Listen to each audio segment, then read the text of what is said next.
உன்னை எண்ணி பார்க்கையில் கவிதை கொட்டுது, அதை எழுத நினைக்கையில் வார்த்தை முட்டுது. பிரமாதம். கவிதை கவிதை படி. கண்மணி அன்போடு காதலன் நான் எழுதும் கடிதமே,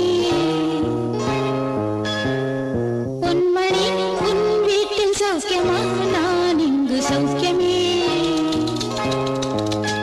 உன்னை எண்ணி பார்க்கையில் கவிதை கொட்டுது, அதை எழுத நினைக்கையில் வார்த்தை முட்டுது.